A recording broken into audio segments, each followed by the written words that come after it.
અમીરગઢની police બની હિંસક અને બેરહેમ। બનાસકાંઠાના અમીરગઢનો બનાવ તારીખ 14/12/2024 શનિવાર રાત્રે અંદાજે 11 વાગે રાજસ્થાનના આવલ ગામના લોકો 10 જણ લોકો ઢોલિયા ગામે પ્રસંગે જવા નીકળ્યા। આદિવાસી પ્રસંગને નિહાળવા જઈ રહ્યા હતા ત્યારે અમીરગઢમાં આવતા ગાડી લઈને અને ગુજરાત અમીરગઢ પોલીસ આવી જતા આગળ ગાડી આડી કરી રોકવામાં આવ્યા અને પોલીસ કર્મીએ સીધી લુખ્ખાગીરી સાથે ખુલ્લેઆમ દાદાગીરી કરવા લાગ્યા। તમે અમારી સાથે આવું કેમ વર્તન કરો છો તેમ કહેતા પોલીસ રોફે ભરાણી અને બેરહેમ બની રસ્તા પર જ પોલીસ મારવા લાગ્યા।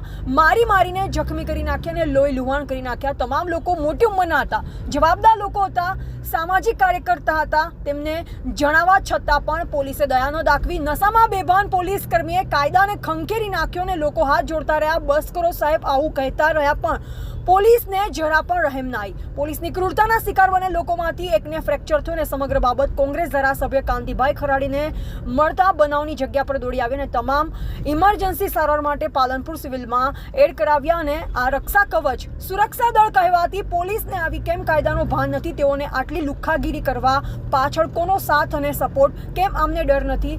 તેમને કાયદાનો પાઠ આપવા સમગ્ર આદિવાસી સમાજ રોષે ભરાણી છે અને અમીરગઢ ખાતે મામલતદારને સમગ્ર ઘટનાને રજૂ કરવા અને જે ગુનેગાર પોલીસ કર્મી છે તેની સામે કડક કાર્યવાહી થાય તેવી રજૂઆત કરવા સમગ્ર આદિવાસી સમાજની લાગણી સાથે માંગણી છે।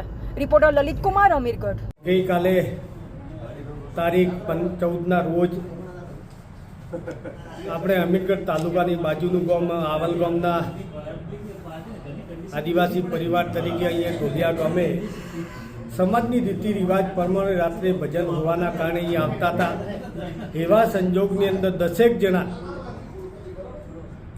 એ ઉંમરલાયક માણસો હતા અને એવા માણસોને આપણે પોલીસ ઉપર વિશ્વાસ રાખીએ, પોલીસ રક્ષણ આપતી હોય એના બદલામાં પોલીસ ભક્ષક થઈને આ 10 માણસોને એટલા મારવામાં આવ્યા કે 2-4 જણને તો કાયદેસરના હાથ તોડી નાખ્યા છે, લોહી લહણ કરી દીધા છે।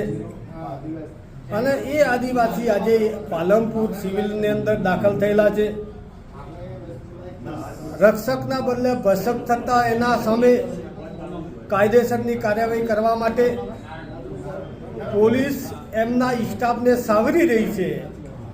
એના વિરોધમાં આવતીકાલે અમીરગઢ તાલુકાને સર્વે સમાજ 18 આલમ સાથે મળીને મામલતદારશ્રીને આવેદનપત્ર આપીએ ને જે લોકોએ આ 10 માણસોને નાના મોટું અને 2-3 માણસોને અતિશય માર્યા છે, લોહી લમણ કર્યા છે, એનો પરિવાર રોતો રજડતો રહ્યો છે, એ લોકોને ન્યાય અપાવવા માટે સર્વે સમાજને હું વિનંતી કરું છું અને આહવાન કરું છું કે અડધો દિવસ એક સમાજના હિત માટે, આપણા તાલુકાના 18 આલમના સમાજના હિત માટે અડધો દિવસ સાથે મળીને આવતીકાલે તારીખ 16 અને સોમવારના દિવસે અમીરગઢ હાઈવે પેટ્રોલ પંપની બાજુમાં આખા જ તાલુકાના 18 વરણને હું વિનંતી કરું છું કે બપોરે 12 વાગે અહીંયા મળીને મામલતદારશ્રીને આવેદનપત્ર આપવા માટે, સમાજના હિત માટે પોતાનું છે એવું સમજીને બધી જ સમાજે સાથે રહીને આવેદનપત્ર આપવા માટે સૌને આહવાન કરું છું અને વિનંતી કરું છું। આ રીતે એક થઈને જો આવેદનપત્ર નહીં આપશું તો ગુનેગાર દિવસે ને દિવસે વધતા જાહે અને લોકોને અન્ય થતો જાહે ને આપી જોતા રહેશું। આ ક્યાં સુધી જોશું? એના માટે ફરીથી વિનંતી કરું છું કે દરેકે દરેક સમાજના સાથે મળીને મામલતદારને આવેદનપત્ર આપીએ, જે ગુનો કર્યો છે એ લોકો ઉપર કાયદેસરની કાર્યવાહી થાય અને એમને કાયમી માટે સસ્પેન્ડ કરે અને કાયદેસર જે અત્યારે પીડિત છે એમને પૂરેપૂરો જ્યાં સુધી નિર્ણય ના મળે ત્યાં સુધી આપણે અડીકમ લડત માટે આહવાન કરીએ છીએ કે સાથે મળીને આવતીકાલે સાથે જોડાઈએ। આથી જણાવવામાં આવે છે કે તારીખ 14ના રોજ આવલ ગામના આદિવાસી પરિવારના લોકો ઢોલિયા ગામે ભજન સત્સંગમાં આવતા હતા ત્યારે અમીરગઢ પોલીસે રાત્રે 11 વાગ્યાના સુમારે ઢોર મારીને એમના હાથ પગ તોડી નાખ્યા છે। એ જે લોકોને પાલનપુર સિવિલમાં દાખલ કરેલા છે.